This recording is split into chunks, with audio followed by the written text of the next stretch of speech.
musidɓe on jarama gram indema e yettore ma ko honɗum woni an ko honto e section ji ɗi iwruɗa ko honɗum woni rôle ma ka équipe moɗon? min indenen ko Camara Alassane jama fof no de la Yaati ok vice président Milan ko min woni capitaine équipe on. An woni capitaine équipe on. Ok haray onon ɗo honno innete ɗon ko Diallo Amadou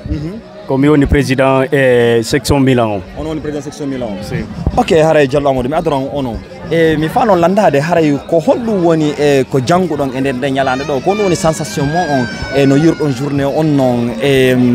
ko honɗum woni ko sifoto ɗon e mana mbande ñalande hande? Ok journée on c'est bien, ça se passe bien franchement oti ko yi ko hande siga ɗum ɗo siga ɗiɗo piji to oti wawi heɓugo welo welo ɗo par ce que hande ɗo oti ala santugol ko pays ñananomi woni quoi ɗo mino wanimi wasi ko Conakry moni déjà parce que ko Conakry o teɓa ñandi a faami are ko ɗum ɗo mi wata indugol en plus kadi organisation c'est bien fait franchement et tout le monde est joie à la joie on faami Allah waɗi kadi min hewti final aray ko merci ok capitaine haray an kadi sengo ka tappogol mullere woni ka ballon ko honɗum woni honno feeling ma on sensation ko honno yirɗa ñallal ngal ko honno wonɗa ngal feƴƴinirde? Grame wayno alhamdulillah rabbil alamin konko président haali kon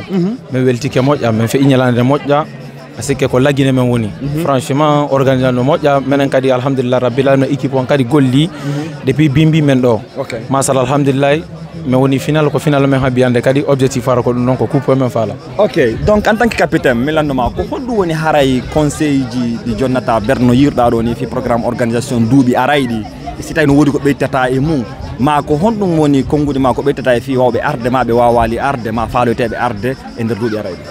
Bon non ɗo aynide tun alhamdulillah ɓe organise ɗum moƴƴa min toro kadi Allah ko arata kadi organise kadi ɗum noon kadi moƴƴa ɓuuri ɗum kadi e ko jillodira junngol tun par ce que hannde min andano mais en fait fi o tournan ɗo mi e Jama Bouss man ɗo ndiri mi e Jama Bouss min corabori kon ko président ko haali kon et c'est union qui fait la force hande ɗum fof ko laggine ni manin ka ala soso ala bersa ala fussala ɗum fof ko laggine hande noon mi welti moƴƴa noon min torade Allah kadi yaala ɗum yesso kadi ɓuuri ɗum kadi. Ok onon noon en tant que président ko woni conseil du monde fi futur on sengo organisation on sengo nde mojoɓere ɗo e fi section ji falteɗi tawoyede ɗin ma falteɗi organise ude ɗum? Ok are donc mi wata innude ɓe aral ɓe gandi are ɓe raati ko weeli are ɓe raati ko weeli hara ɗe yeli siga ɗum ɗo sakkane yo organisé fi honɗum fi moɓidirgol Guinée en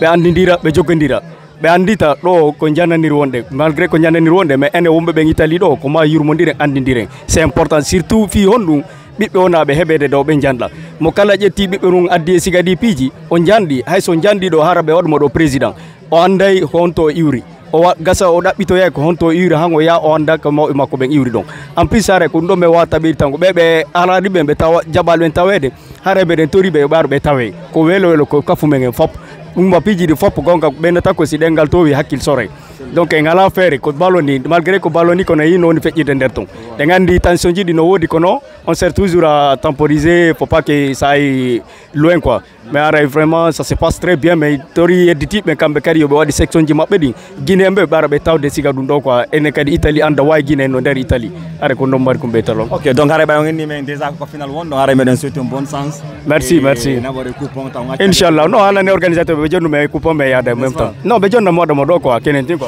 Ok capitaine haray bon sens. Merci grand. Merci beaucoup. Ok.